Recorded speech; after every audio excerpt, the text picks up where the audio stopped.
I'd like to begin by introducing our first speaker, Bruce Baskerville, and what a fantastic title, One Hot Crown, Writing Australian History with the Crown as the organising principle. Please join me in welcoming Bruce.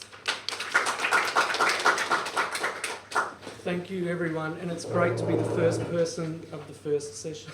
I've got 8 slides here, which I think is about 2.5 minutes per slide, over 20 minutes. I thought of several ways to do this, but in the end I've decided to just tell a story of the royal tour by Prince Alfred, the Duke of Edinburgh, to southeastern Australia, South Australia, Victoria, Tasmania, New South Wales and the southern part of Queensland in the summer of 1867-68. I'll begin with a quick look at the nationalist framing of Australian history, then at a key document I've used as a lens to look at the tour in a different way, then some aspects of the tour rarely mentioned in Australian historical writing, then at a different way of framing the tour, and I'll conclude with a short list of other events that I think could be interpreted or reinterpreted within such a frame. Essential history is a term accepted and widely used, but only occasionally questioned or problematised. Even Australia is accepted as natural, as an essential formation that's rarely questioned. It just seems like a commonsensical thing. But I grew up in Western Australia, where such concepts can and are contested to some degree, usually through notions of secession or looking westwards to an Indian Ocean context for Western Australian history. I've also recently spent 3.5 years on the Australian territory of Norfolk Island, where ideas of Australia and Australian history are constantly challenged as a foreign narrative justifying Canberra's imperial pretensions in the South Pacific. I'm not from the centre. Western Australia and Norfolk Island do not regard themselves as peripheries, but centres in their own right, of which Sydney's on the periphery. I've long thought that Australian history should properly or more accurately be called Southeastern history. If Australian history can be decentered and reframed as just one of several regional histories, in this case of the southeastern corner of the continent, a question that follows is, how have practitioners of Australian history framed events that may not sit easily in such a framework? Their approaches to Prince Alfred's tour give some idea. When the tour is mentioned in Australian history writing, it is framed in a certain way. The prince is an outsider, a transient foreigner, a handsome aristocrat, rich playboy, deflowering colonial virgins left, right and centre, hunting and shooting every wild animal within bullet range. It's a fairly quasi-medieval depiction. The tour itself is similarly portrayed as patronising, chaotic, debauched and an excuse for grovelling and sectarian conflict. This antagonistic and derisory characterisation perhaps reaches its apogee in the Australian Dictionary of Biography online entry for the Prince, which is titled Royal Visitor and Assassination Target, and which states his occupation is assassination target. He's reduced to a mere cipher whose presence simply fanned the flames of Protestant, Catholic and Saxon Celtic conflict. This framing of the Prince and the tour begs some questions. Who is left out of biographical dictionaries? What events are not recorded in encyclopedia? Which places are omitted from gazetteers? Historians working within a nationalist framework, consciously or unconsciously, have dominated the 20th century production of history reference works in Australia. And just to be clear, I'm not accusing writers of Australian history of some sort of conspiracy. These interpretations simply reflect the internal logic of nationalist writing. What is not considered an essential element of the nation is excluded from the narrative, usually by silence or derision if it needs to be mentioned. So I'm trying to find a way to escape that historiography or detour around it, and one starting point is to go back to the primary sources. This document here is a 24-page pamphlet that was published in mid-1867, several months before the Prince was due to arrive. It was published simultaneously in Melbourne and Sydney and seems to have been widely distributed in the southeastern colonies. The author, a colonist, remains unknown. 2 historians have noted its existence, then dismissed it as either irrelevant or as an anti-republican diatribe. It doesn't fit within a nationalist frame. There's 4 known copies of this pamphlet, 2 in the State Library of New South Wales, 1 in the State Library of Victoria, and 1 in the National Library, which is actually the duplicate copy from the State Library of Victoria. This here is the National Library copy. You'll note the highlighted annotation on the title page where the pink line is there. It says, "This seditious pamphlet was quickly suppressed. This copy is the only one privately owned." That annotation echoes the catalogue note in all 3 libraries, which says, "A seditious proposal published and suppressed on the eve of the Prince's visit." Despite much trawling in unexpected places, I've not been able to establish a clear provenance for the 4 copies, and have not clearly established the source of this annotation or the library catalogue note. But leaving that little mystery aside, what arguments are contained in the pamphlet? There's 4 premises underlying the pamphlet. That separation of the colonies from Britain is inevitable, that the 5 colonies, which are collectively called the Australias, are disunited, the constitutional arrangements for the future need to be worked out, and now is the time to do that because Britain is not distracted by being at war. The conclusion drawn is to confederate the 5 colonies as an independent kingdom with Prince Alfred as the first King of Australia. The 6 main advantages listed by the author are firstly that absenteeism would be checked, by which he meant the best families would stay here and enjoy honours and society here rather than retiring to England. Secondly, the population would become more refined by patronage of the arts, literature and sciences by the royal court and the best families who are now staying here.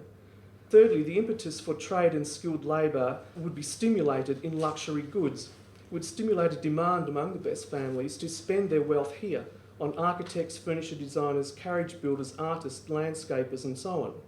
Fourth was a strategic consideration. The proposal came at the end of the American Civil War, a time of great fears in the Australias of being dragged into that war, and a fear that disunity among the colonies could lead to the same sort of war here. So federation or union was necessary now.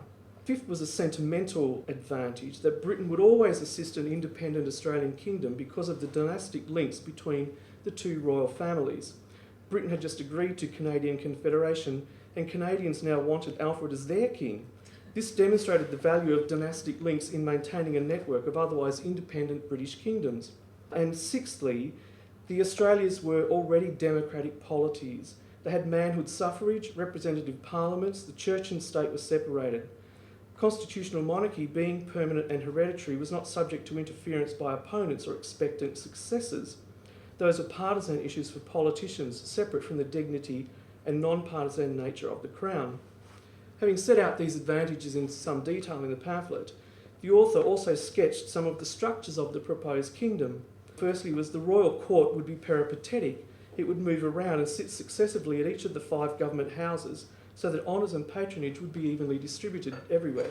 Secondly, the Parliament would also move around and sit in each of the existing Parliament houses to provide access to everyone and prevent any disputes about a new capital city, so we wouldn't have Canberra. Public expenditure would be reduced because the 5 governors and their viceregal courts would be replaced by 1 king and 1 royal court, and 5 legislative assemblies would be replaced by 1 confederal parliament. And finally, disputes over borders, tariffs, migration and so on would be removed as a source of conflict that could cause war between the colonies. And our colonist was very emphatic about this point. The pamphlet concluded that 1 court and 1 government were only possible by offering 1 united kingdom to the prince. So perhaps the pamphlet was, just for private circulation. It was a fairy tale fantasy for nostalgic ageing royalists yearning for oldie England, the sort of people who would never be part of the Australian nation. But a search through newspapers of the period suggests something completely different. The idea or ideas of Prince Alfred as king of a new independent kingdom of Australia was a topic of widespread press reporting and commentary. The pamphlet was advertised in the Sydney and Melbourne newspapers under the banner The Coming of Prince Alfred throughout July 1867, and Sydney's Whiggish Empire newspaper carried a review of it. The anonymous reviewer wondered about the identity of the author, proposing that it might be retiring Governor Sir John Young under instructions from London to sound the public on these ideas, and went on to argue that federation was neither urgent nor necessary, and to generally ridicule the whole ideas set out in the pamphlet. Newspapers in Adelaide, however, believed there was widespread popular support for this idea, arguing that responsible government had made Australians, quote, monarchical to the backbone, end quote, and that the proposal would provide the, quote, grand project, end quote, that would vitalise and drive the realisation of federation and the birth of the Third Empire in the South. They were also very clear that while separation from Downing Street was inevitable, attachment to the Crown and the royal family was and would remain enduring. This distinction between the British government and the British Crown is noticeable throughout much of the press coverage. Some writers criticised the Prince's achievements as, quote, limited to the ballroom, end quote, his demeanour as lacking dignity and unsuitable as a model for colonial youth. Others, however, were smitten by the Prince and the idea of his kingship. The Reverend Zachary Barry, an Irish evangelical minister, and not who you would expect something like this to come from, in Sydney, penned a very long love poem called From the Lady Australia to the Prince on Valentine's Day, in which maidenly Australia emulated Queen Victoria's proposal of marriage to Prince Albert. The final line says, "I choose thee, Prince, my peerless knight," swooned the Lady Australia. The South Australian Advertiser editorialised that this may only be a dream, but there are many such dreamers, and our remarks are nothing more than the reflex of the thoughts of no small portion of this community. While the Empire newspaper remained against the proposal, as did the Brisbane Courier, the other main newspapers in New South Wales and South Australia remained supportive. Victorian and Tasmanian newspapers were more ambiguous about the idea, but Melburnians were more colourfully exposed to it in the street decorations for the Prince's visit. At least 4 of the giant illuminated transparencies that decorated the main streets of Melbourne were dedicated to the coming King of Australia, while Sydney could only muster 2. The point here is that the tour brought forth a wealth of newspaper articles, commentary and readers' letters, love poems and cartoons, along with dazzling street decorations, a vast array of civic and public events, tours of country districts, street parades and the naming of places and institutions in honour of the Prince.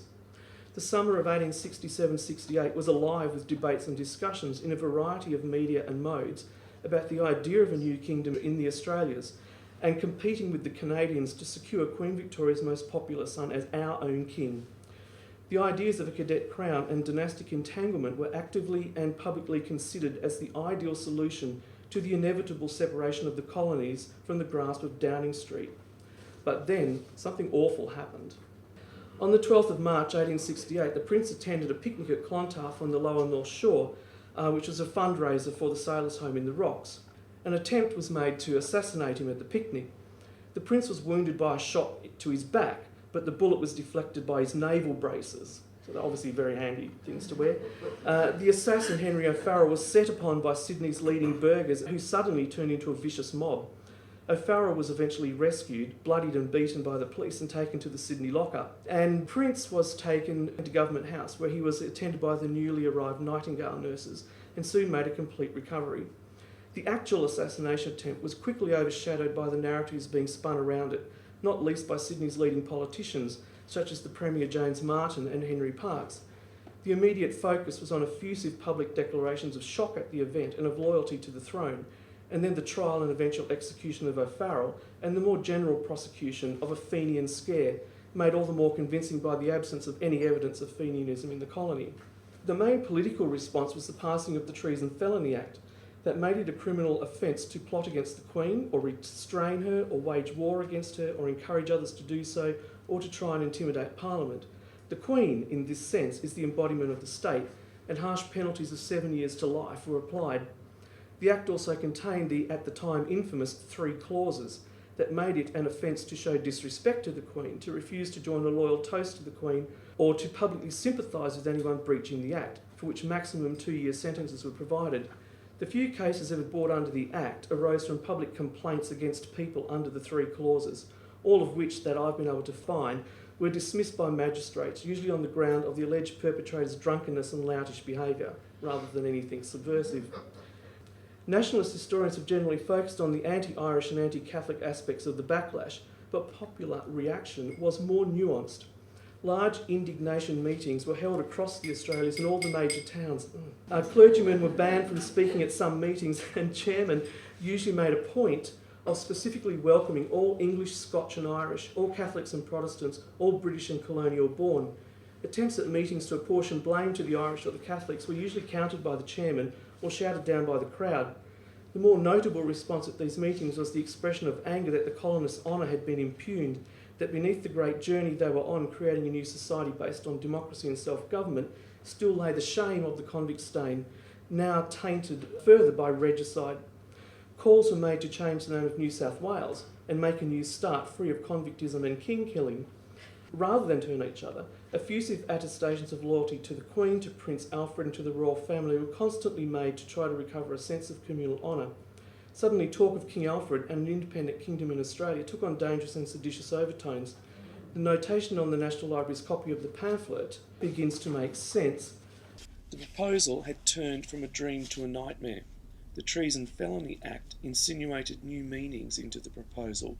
The claim that Britain might not be able to defend the Australias now sounded like stirring up an invasion and attempting to deprive the Queen of her Australian dominions. The idea of a peripatetic royal court and parliament could be construed as an attempt to intimidate the colonial assembly by implying its abolition. Then there was the idea of a refined society, patronising the arts and sciences that could lead to the expression of nativist values that made sense in a separated independent kingdom but undermined the idea of a single united empire. Other events were overtaking some of the proposals. The creation of a local honours system was rendered redundant when the Order of St. Michael and St. George was revived in 1868 and made imperial honours available to all colonial subjects in their home colonies. The first Knights were inducted into the Order in New South Wales in 1869. Loyalty was being reshaped into a form focused on a single sovereign with affection directed towards her family.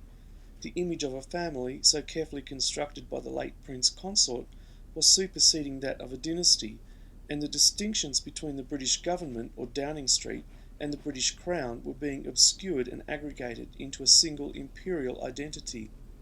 The idea of cadet crowns, or cadency, is absent from Australian historiography. I think I've established in the thesis chapter that this presentation is derived from that there was such an idea in the public domain, and it was widely debated in late 1860s southeastern Australia. There is also a bigger context of cadet crowns to consider at this time. The Habsburg Archduke Maximilian had been installed as Emperor of Mexico in 1864. His wife, Empress Carlotta, was Queen Victoria's cousin. The Mexican crown came to a bloody end in 1867 when Maximilian was executed and the Empress descended into madness. Queen Victoria had personally pleaded for Maximilian's life, but to no avail. These events were widely reported in the Australian press. The activities of the far more successful cadet crown in Brazil were also widely reported, but the close timing of Maximilian's execution and Alfred's assassination attempt raised doubts in Buckingham Palace about the wisdom of creating new cadet crowns. Proposals around this time for several of the royal sons to occupy the Lord Lieutenancy of Ireland more or less permanently, a sort of partially cadet crown, were finally overruled by Queen Victoria in 1872. The idea and affection for Prince Alfred remained alive among some of the colonists. In 1887, a competition in the Town and Country Journal for a new name for New South Wales brought forward a proposal for Prince Arthur, Alfred's younger brother, to succeed Queen Victoria upon her death as Emperor of Australia. In 1895, there was a proposal to erect a monument in the Blue Mountains that included statues of a young Queen Victoria and of Prince Alfred, both looking westwards to the future. Why the coming independent Kingdom of Australia did not rise in 1868 or thereabouts is a combination of local factors, such as the emotional realignment towards an imperial family monarchy in the wake of the assassination attempt, and the suppressive effects of the Treason Felony Act, and dynastic factors such as the known murderous dangers awaiting emigrant kings, and Queen Victoria's gradual but increasingly firm disapproval of relocating her sons to new thrones. There is also Alfred's fate, already well known in Australia by 1867, that he would one day succeed to the ducal throne of Saxe-Coburg-Gotha. What had been planted, however, was an idea of an alternate crown that still had power 30 years after Alfred finally left Australian shores. So I'll wrap up the story with some thoughts raised by this study on using the crown rather than the nation to frame historical problems. To bound any idea of Prince Alfred as simply an assassination target severely limits understanding his significance in Australia. The political pamphlet proposing him as king of an independent Australian kingdom has provided a lens to discern several cultural patterns that will not be detected by a nationalist approach. These include 1. Proposals for royal confederation or union of the southeastern colonies in the 1860s that have been completely excluded from the teleological historiography of federation and federalism in Australia. 2. The existence of ideas that distinguish between the British government and the British Crown, indicating a capacity to disaggregate these two concepts that is evident in political and public discourses of the day, but not today. 3. The consequent or associated ideas about creating a cadet crown and an independent kingdom in Australia in the southeast of the continent. with connections between all independent British states in the future maintained through royal dynasticism rather than formal political, economic or strategic ties. 4. There is also a hint at a quiet but active role being played by Queen Victoria in colonial constitution making. She appears to be actively seeking to preserve a role for the Crown as these Neo-Britons develop. In this case, she agrees to Prince Alfred's visit to the Australias, and after considering recent Mexican and Irish developments, decides that establishing cadet crowns is not the way to achieve her royal survival goals. She does not give up, but constantly explores and adopts or rejects various tactics, while always appearing as the consummate constitutional monarch in state and public affairs. Her private agency seems more influential than is often assumed. 5. The tendency of historians working within a nationalist framework to rely on largely 20th century orthodox historiography that, by its own logic, excludes any meaningful role for the Crown other than as a thwarter of Australia's true national destiny or as a ghostly residue of old British values. This very effectively forecloses any discussion of the Crown as a historical actor, denies it any agency, and delegitimises any discussion before it even begins. 6. The meta-theme that ties this story together is that of the always evolving, always adapting Crown, sometimes in reaction and other times in leadership, in social, cultural and political contexts. Testing the idea of cadency or cadet crowns illustrates the resilience or chameleonesqueness of the Crown that is its real strength as an institution. It is not static or monolithic, but dynamic and evolving. The interpretation and extrapolations I have made of and from the pamphlet have been guided by the idea, or perhaps it's simply a method, of placing the Crown at the centre of analysis, of making it the organising principle with which to frame historical questions. Benedict Anderson's canonical text on nationalism, Imagined Communities, positions the dynastic realm as the predecessor of the modern nation-state. Dynasties must inevitably give way to nationalism. I would argue that there is nothing inevitable about this. Prince Alfred survives to this day in the landscapes and public institutions of contemporary Australia. Look at the slide here. Putting the Crown at the centre of historical work on the contemporary political formation presently called Australia suggests that Anderson's framing can be usefully inverted to suggest that the nation-state could just as easily be not the culmination of statecraft, but a detour on the path to imagining a new form of dynastic realm freed from national boundaries for the 21st century. My thesis working title is Crown Dreaming, an Unnational History of the Crown in Australia. My research question involves exploring a history of ideas about the Crown in Australia and how those ideas have changed, especially over the last 40 years. It focuses on the evolving civic identity or personality of the Crown in the cultural life of Australia and how its representations have changed over time. The hypothesis I'm working from is that the British Crown has not existed in Australia since the 1930s, and the Australian crowns that have come into existence have been continually adapted to new circumstances since then. This is part of a pattern of periodically reimagining the Crown. Representations of the old British Crown have fallen into desuetude or been consciously removed, while new representations of the Australian crowns have been and still are being developed by a variety of agents. These evolving representations reflect the changing ideas of what the Crown is and can become in Australia. This presentation has drawn from my research on the second of 7 planned chapters. I plan to use a similar approach in each chapter to reinterpreting, or interpreting for the first time, a sequence of events in the form of documents, rituals, ceremonies, places, artworks and so on, as a lens to explore a series of ideas about the evolving Crown. I will be doing this by using the Crown, not any idea of the nation, as the organising principle. None of these rhetorical events has previously been studied in any substantial way, as evidenced by the absence from nationalist Australian history. These are, firstly, Governor Bligh's attempts to hide from the Rum Court the Great Seal of the colony in 1808.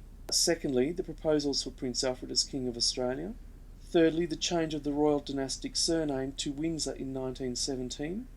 Fourthly, the installation of the Royal Arms in the New South Wales Legislative Assembly in 1937, or possibly the design of the proposed flag for Western Australia after the 1933 secession referendum. Fifthly, proposals for Royal Governors-General and private royal residences in Australia between 1937 and 1984. Sixthly, the Order of Australia Insignia Ordinance of 1993, and the interpretation plan for Prince Alfred Parker Parramatta of 1997, and seventhly, a combination of Gary Sheed's Royal Suite series of 1997, Darren Sewer's Os Omnium Rex et Regina series from 2008, and the Perth Declaration to amend the Act of Settlement in 2012. I hope that one outcome will be to make a clear distinction between Australian history and Historians Australia, and to encourage others to use the Crown as an organising principle in their history work. Thank you.